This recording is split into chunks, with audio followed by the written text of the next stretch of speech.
Opa, já estamos ao vivo aqui para todo o Brasil e o mundo através dessa ferramenta gloriosa, uma ferramenta potente. O YouTube, através dessa ferramenta a gente se comunica com os amados, se sinta amado, abraçado por esse amigo que vos fala, o seu irmão em Cristo, Bispo Fernandes, só para se encontrarmos, mas na verdade eu sou teu irmão em Cristo, um pregador da nova aliança, ministro de uma nova aliança, assim Cristo o ressuscitado me fez. Bem, hoje nós estamos aqui às 9h57 da manhã do domingo, hoje é domingo, dia 21 de janeiro de 2024. Sejam todos bem-vindos, abençoados. Já quero pedir que você deixe o seu like aí para o YouTube divulgar para outras pessoas esse conteúdo maravilhoso e se inscreva no nosso canal. Para você não custa nada, para você não custa nada, mas ajuda muito a gente. Se inscreva no nosso canal, coloca o sininho lá na posição todas, para quando a gente subir um outro vídeo, a plataforma mesmo te avise e assim você não perde o nosso conteúdo, que é maravilhoso. Bem, vamos para essa pérola de hoje, né? Essa pérola hoje está fenomenal, está gloriosamente nutritiva, né? Poderosa para nos dar respaldo, para fortalecer-nos, que somos a Igreja de Cristo, vivendo no século XXI. Isso precisamos estar edificado, fortalecido e não nos deixar levar por fábula, né? Por religiosidade de quem quer que seja. Bem-vindo, mais uma vez, bem-vindo. Já recebo e desejo para a minha vida e para a sua, para a minha família e para a sua, que tudo vá bem contigo.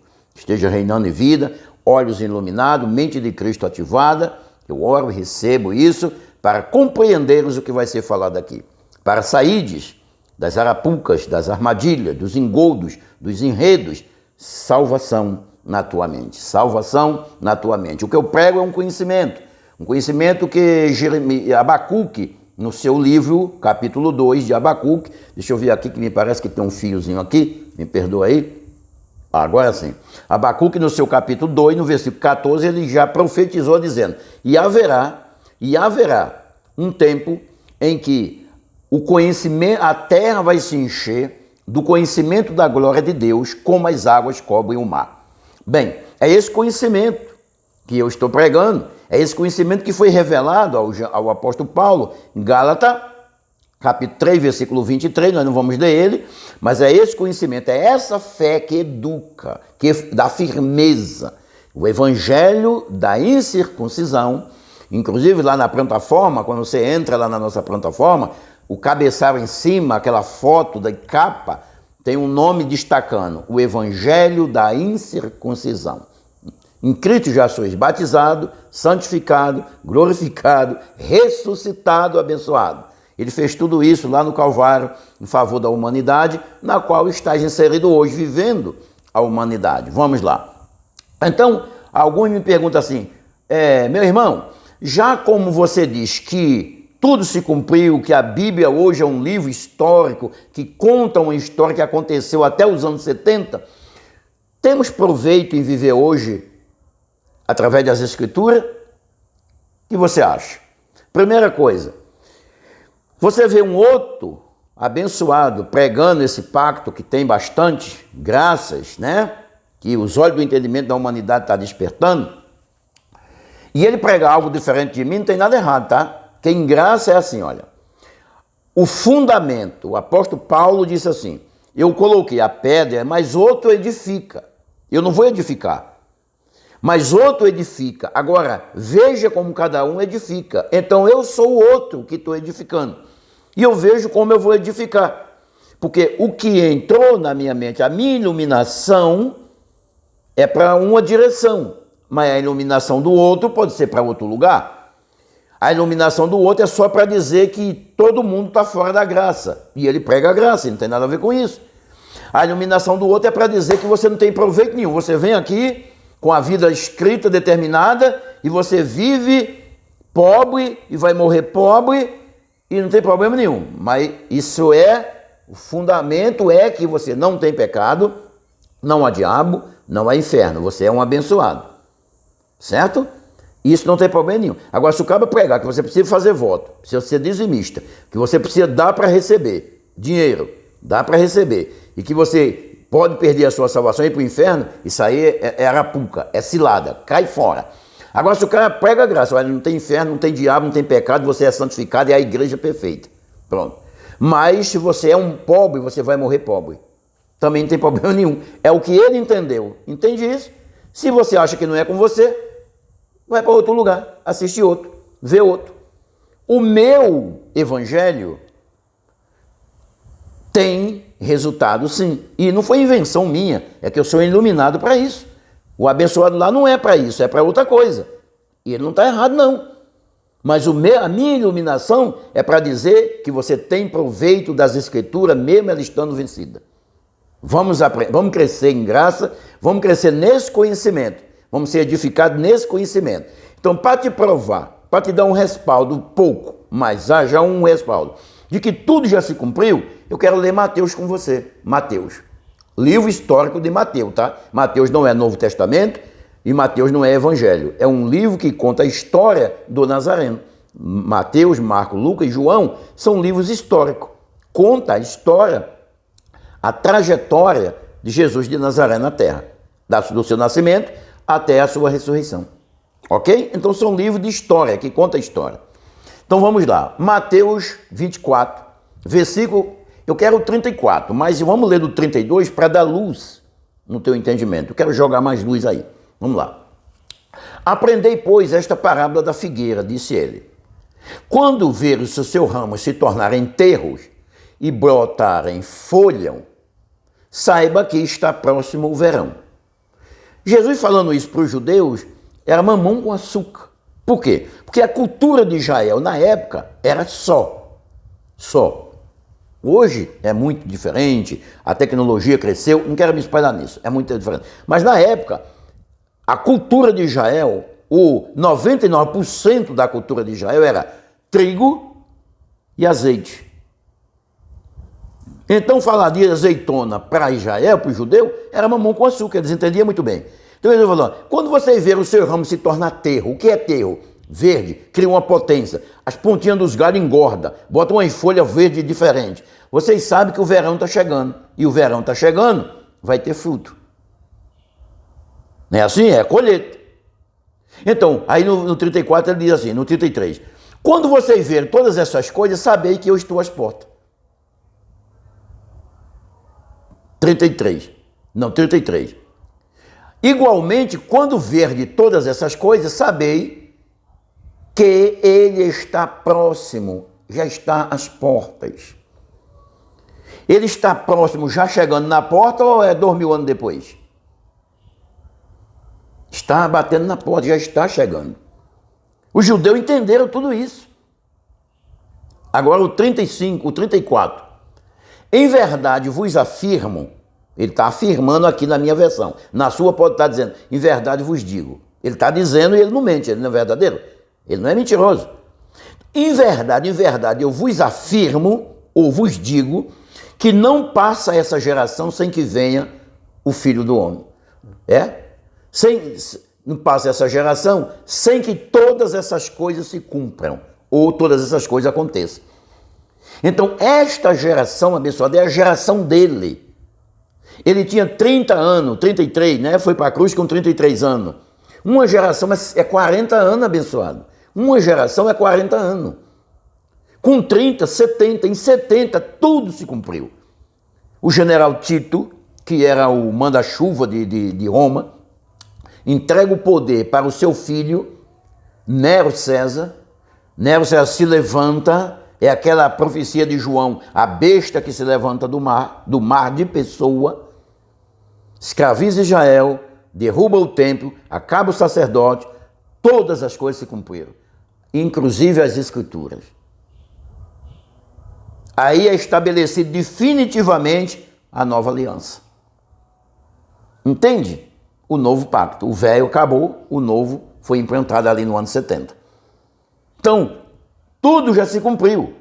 E agora, se tudo se cumpriu, como que eu posso ter proveito disso aí? É aí onde entra o Evangelho para educar você. Então vamos primeiro lá em Romanos, que é o primeiro livro do Evangelho na sequência. O Evangelho começa em Romanos, termina em Hebreus. 14 livros, 14 epístolas que o apóstolo Shaul, o apóstolo Paulo, o arquiteto fundador desse novo pacto, recebeu no terceiro céu do ressuscitado, Cristo ressuscitado. Tá bom? Então diz lá, Romanos 15, 4. Porque tudo que antes foi escrito, está falando das escrituras, né? O que foi escrito, para nosso ensino foi escrito. Para que, pela paciência e a consolação das escrituras, tivéssemos esperança. Então, para que foi escrito? Por que Deus só não falou e não mandou um recado? Por que ele também mandou escrever? Para que o povo judeu tivesse uma esperança. Então, quando Paulo falou isso aqui, ele escreveu isso aqui mais ou menos em 64 para 65. Final de 65, início de 66, ele foi decapitado, ele morreu. Então, até o ano 70, isso era uma esperança. Até a volta do Senhor, até o juízo de Israel, até tudo se cumprir, era uma esperança, era uma profecia. Mas depois que tudo se cumpriu, não é mais esperança, é fato consumado. Entende? Vamos lá. Tivéssemos esperança. Então, para que foi escrito? Para a gente aprender isso, para a gente ver as escrituras e aprender com ela. Mas a base da nossa fé, o que edifica a nossa vida, é a nova aliança, é o novo pacto, é o evangelho. Nos educa e nos faz saber quem somos nós. Agora vamos buscar Efésios, capítulo 2, o versículo é o 22, para você ver quem você é. Para você ter proveito das escrituras que está cumprida, está vencida, você precisa saber quem você é. E eu quero dar uma palhinha de quem tu és. Vamos lá, Efésios 2, 22. No qual também vós juntos sois edificados para a morada de Deus no Espírito. No Espírito ou na carne? No Espírito. Paulo estava dizendo aqui, vocês estão sendo edificados, ensinados, edificados, arraigados, se tornando forte, consciente, que vocês vão se tornar a morada de Deus em espírito. Entende isso, abençoado? Eles estavam sendo edificados para se tornar a morada. Eles estavam sendo edificados para tornar-se a morada do Criador. Mas quando todas as coisas se cumpriu, eles se tornaram. O fato foi consumado. Nós já somos a igreja, a morada de Deus em espírito. Ou seja, ele não habita na tua carne, ele habita no teu espírito, em tu, que és um espírito justo e feito perfeito. Tu dás vida a essa carne. Tu és imortal. Tua carne é mortal, mas tu és imortal. Um dia tu vai pular para fora desse corpo e ele vai tombar sem vida. Quando ele tombar sem vida, tu estás tão vivo como sempre foste. Tu és um ser eterno, um ser divino, habitando hoje num véu de carne. Essa carne tem validade, tu és eterno. Então eles estavam sendo edificados, ensinados, preparados para serem a morada. Quando tudo se cumpriu, Deus passou a habitar em ti. Então ele já mora em ti, ele já habita em você. Você não está sendo edificado para ele morar. Não. Quem estava sendo edificado eram os efésios na época que Paulo estava pregando para eles. Porque era uma esperança. Mas quando tudo foi consumado, quando tudo aconteceu, deixou de ser esperança para ser realidade. Isso é uma realidade, ele habita em ti, ele mora em ti. Tu és a igreja dele, a casa dele, o edifício dele, o templo dele, és tu. Entende isso? Isso é um conhecimento que ninguém te ensina. Mas eu estou edificando a amada, a esposa do Criador que és tu. Porque ele já fez um contigo. Então esse símbolo de marido e mulher é porque os dois se faz um. Então ele já se fez um contigo. Então tu não és noiva coisa nenhuma. Isso é os amados que têm um véu, não compreendem o que é isso. Eles estão vivendo ainda como se tivesse antes da cruz. Não, depois da cruz, Na cruz ele fez o casamento, ele fez a reconciliação. Então tu e ele é o mesmo. Então ele já habita em ti. Tudo isso, abençoado, é para tu ter proveito das escrituras, tá? Agora sim. Agora vamos lá. Agora vamos ler agora lá no Velho Pacto. Para a gente entender uma coisa. Vamos ler no livro do Êxodo, no capítulo 14, o versículo é o 20. Êxodo, capítulo 14, versículo 20. Vamos lá. Essa palavra aqui, eu reservei 3 requisitos. O primeiro requisito é para quem está passando por perseguição. Se essa luta aí é sua, que você está enfrentando, e você acha que isso é uma perseguição, então isso é para você. Tá? É para você. Vamos lá. Vamos ler. Então Moisés estendeu a sua mão sobre o mar, e o Senhor fez retirar o mar por um forte vento oriental toda aquela noite. E o mar tornou-se em seco e as águas foram repartidas. Aqui está falando da passagem do mar, né? Dos hebreus que saíram do Egito e atravessaram o mar vermelho. E ali havia uma perseguição. Então, quando você assume uma fé, daí você é perseguido. Essa fé, chamada fé, que não é fé, mas vamos, para a gente não entrar nisso aqui, quando você se torna um evangélico, hoje em dia você já não é mais muito perseguido por isso, né? Talvez a sua mãe, ainda se for bem religiosa, aquela conservadora, católica e tal, talvez ela não goste muito. Mas não existe mais muita perseguição, não. Mas quando você assume a fé do novo pacto, aí é uma perseguição. Por que então? Me explica. Sim. Porque o abençoado vai aí no ônibus, na rua, em todo canto, dizendo assim, você vai para os quintos do inferno que cortar cabelo. Eles já criaram o 5º andar no inferno, né? Não sei como eles conseguiram fazer isso. Eles já criaram um 5º andar, né? O negócio tá bom lá, né? Tá crescendo. Os quintos dos infernos, tá bom. Mas se eu dizer que aquele cabelo que ela cortou, que ela não vai para o inferno, porque o inferno não existe, esse inferno que eles pregam não existe, aí eu sou perseguido. Porque eles não querem que você saiba que isso é uma mentira. Isso é uma invenção que deu certo para eles. Porque isso, ó, as pessoas da casa, carro, fazenda, tudo para não ir para o inferno. Para esse inferno, que não existe. Então há uma perseguição. Entende? Quer dizer que a pessoa que está bebendo e não sei o que não vai para o inferno. O inferno não existe, ele vai para onde? Então isso aí há uma perseguição. Se a pessoa dizer que o outro vai para o inferno em qualquer lugar, não tem problema nenhum. É até aceitável. E eles tremem de medo, né? Mas se eu dizer que o inferno não existe, aí o errado sou eu. Então há uma perseguição. Então para você que está sendo perseguido, é esse versículo aqui. Você acha que isso é perseguição? Vamos lá. Então naquela noite, o mar se tornou em seco. Eu te pergunto, esse Deus pode alguma coisa ou não? Ele tem poder de alguma coisa ou não? Responda para você. Versículo 22. E os filhos de Israel, quem passou lá? Foi eu, foi você ou foi filho de Israel? Os filhos de Israel. Isso aqui não é para mim nem para você. Era para o filho de Israel, mas nós vamos aprender uma coisa importante aqui, tá? E os filhos de Israel entraram pelo meio do mar em seco, lembrando que o poeirão estava... Nem que nem aquele modal, né? O poeirão vai subir, uma coisa mais ou menos assim. E os filhos de Israel entraram pelo meio do mar em seco, e as águas foram como um muro à sua direita e à sua esquerda. Então eles passando, tinha aquela muralha de um lado e do outro, mas era água. Se ele enfiasse a mão ali dentro, ninguém usava isso, né? Se ele metesse a mão ali dentro, ia molhar, porque era um muro de água.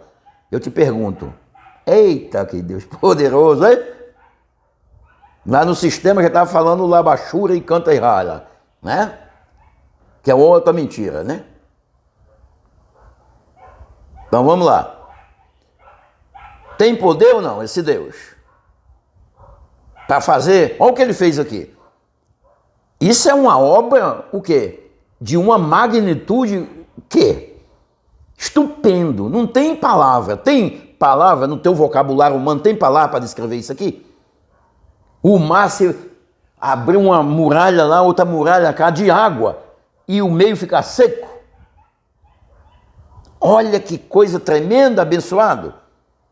Agora, e o que isso tem a ver comigo e as Escrituras? Bem, esse Deus tão poderoso que acabou com a perseguição dos egípcios, acabou ou não acabou? Com a perseguição dos filhos de Israel, acabou ali ou não acabou? Acabou. Ele mora dentro de você. Na época ele não morava. E ele fez isso, e agora que ele mora em ti, que ele reside em ti, que tu és a igreja dele, que tu és o templo dele, que tu és o edifício dele, que ele reside em você. Se tem um endereço hoje do Criador, é você. Ele mora em ti. Aí eu pergunto, sabe como fazer esse poder dele que está em ti te livrar da perseguição? Até hoje você não sabe. O Evangelho te educa como agir para essa perseguição ter fim. Primeiro requisito, ele mora dentro de você. Ele abriu o mar. Não tem mar nenhum na tua frente não, tá, abençoado? Não é essa cantiga mentirosa. O mar está na tua frente, olha aí se tem um mar na tua frente. Não. Não tem mar nenhum na tua frente. Uma vez uma abençoada veio para mim assim, irmão, Deus vai abrir o mar. Eu disse, que mar? Eu não sou pescador. Que mar? Eu não estou vendo nenhum mar aqui. Estão vendo algum mar aqui? Vai iludir outro, eu não. Vai enganar outro que a tua conversa é mentirosa, eu não. Ele abriu o mar para os filhos de Israel. Agora, esse Deus que fez aquela magnitude de obra, que me falta uma palavra agora estupenda, habita dentro de você e de mim. Se ele não tivesse livrado, o povo tinha perecido, mas ele não estava dentro do povo, imagina agora ele dentro de ti. O que não pode ser feito por ti? Vamos lá. E agora? Vamos lá. Vamos dar mais um passo. Vamos crescer no conhecimento.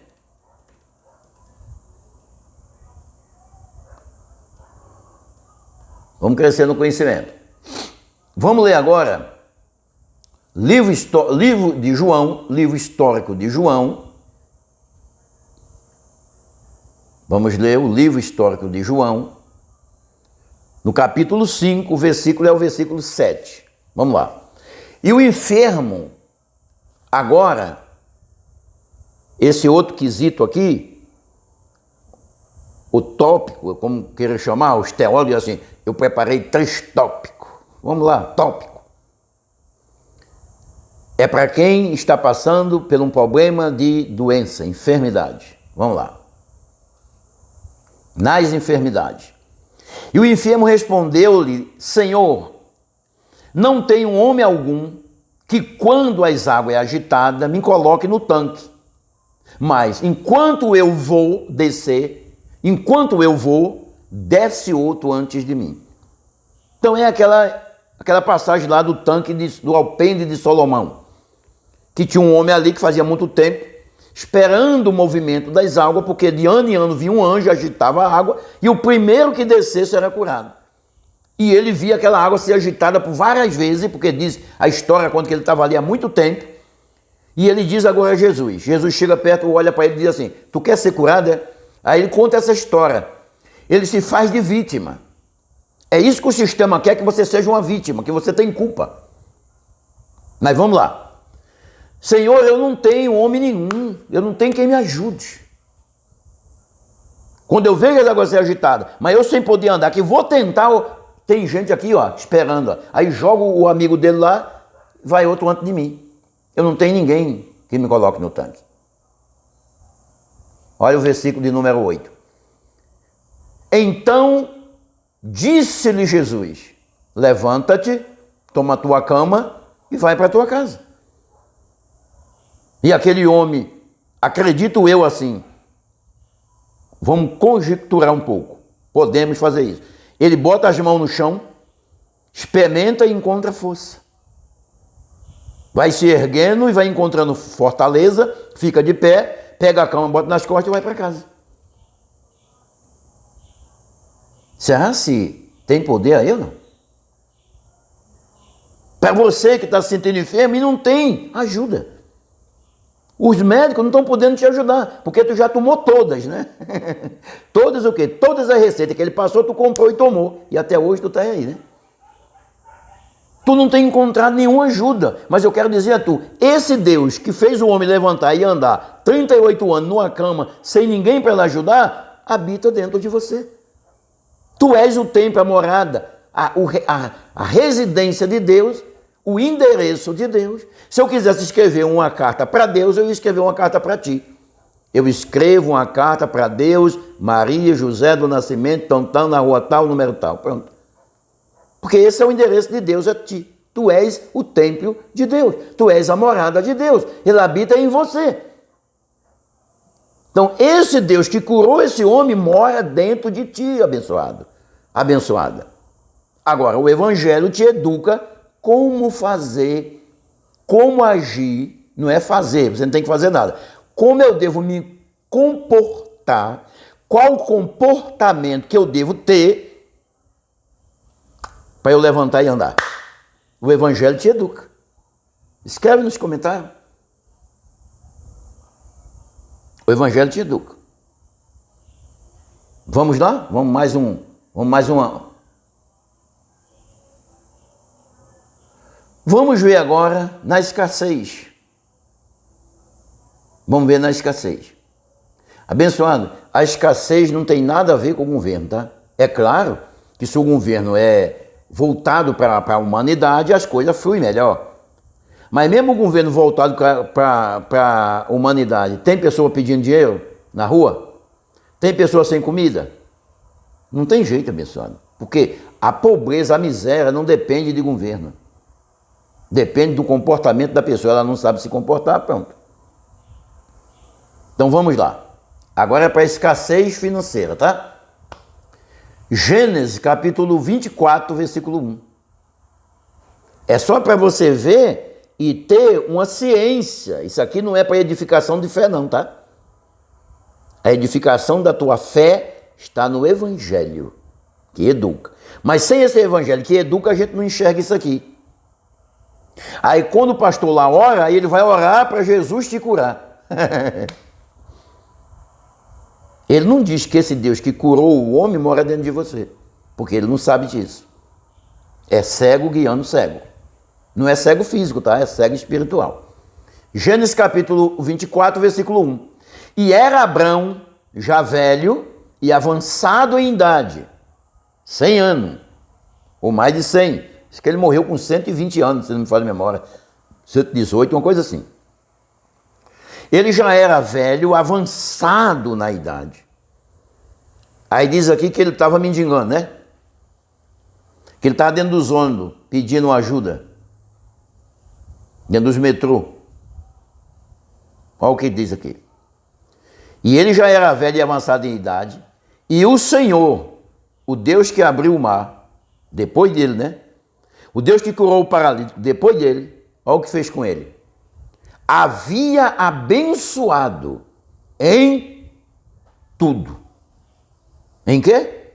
Ele tinha saúde. Sabe se ele tinha saúde ou não? Sabe se ele estava todo meio no médico fazendo exame? Ele estava abençoado em tudo. Será se ele tinha condições de comer bem? Será se ele tinha condições de morar bem? Hã? O Deus que fez isso com Abraão, que abençoou ele em tudo, em tudo. Eu lembro de quando Abraão mandou o servo dele, eu acho que era Eliezer, buscar uma noiva para Isaac, lá na sua parentela, que o Eliezer disse assim para a moça: olha, o meu servo Abraão é milionário em ouro. Aí trouxe uma amostra do ouro em gado. Eu não sei o que ele fez, né? Não tinha foto. O camelo e o gado e as ovelhas cobrem a terra. Ela falou assim: vamos hoje mesmo. Tá lá. Aí o pai falou: não, filha, não, dorme, vai amanhã. Ela queria ir no mesmo dia. Será que o cara era rico, hein? Esse Deus que fez isso com Abraão habita dentro de você, que está aí mendigando. Que hoje talvez você não tenha, espero que não, né, abençoado? Mas talvez está faltando tudo. Sabe? O problema é que você está culpando o governo. O governo não tem culpa com isso, não. É claro que eu não estou aqui defendendo o governo, não estou nem falando disso. Mas quando você culpa alguém, quando você terceiriza o problema para alguém, você está complicando a sua situação. Cada um carrega o quê? Está escrito nas escrituras assim, cada um leva a cruz dos outros, ou cada um carrega a sua cruz? Não, cada um leva a sua cruz. Então, você tem uma cruz, o governo tem outra, deixa dele, campeão. Você volta para a sua. E a cruz que Cristo disse, minha cruz é suave, é maneira, porque a cruz pesada ele já levou. Entende? Então, como eu devo me comportar, então, para que essa riqueza de Abraão chegue nas minhas mãos? O Evangelho te educa. Eu tenho lá na plataforma mensagem educacional para isso. Tem uma mensagem lá, vivendo da palavra falada. Você vai aprender isso aqui. Você vai aprender esses 3 requisitos só em uma mensagem que eu tenho lá. Vivendo da palavra falada. Pronto. Se você esquecer as pessoas, esquecer o governo, esquecer o prefeito, esquecer não sei o quê, deixar de culpar os outros e aprender a semear uma semente de vida, sua vida vai mudar. Entende isso, abençoado? Então, esse é o proveito das Escrituras, porque ela está cumprida, mas os benefícios dela estão em ti. Agora, como usar esses benefícios? O Evangelho te educa. O Evangelho te educa como viver essa vida de uma sobriedade incomparável. Entende isso? Vai na plataforma, se inscreva no nosso canal, deixe o seu like, divulgue para as pessoas. Eu espero ter ajudado muita gente, hein, abençoado? A gente se vê aí, numa outra oportunidade, no outro vídeo. A gente se vê. Paz eterna.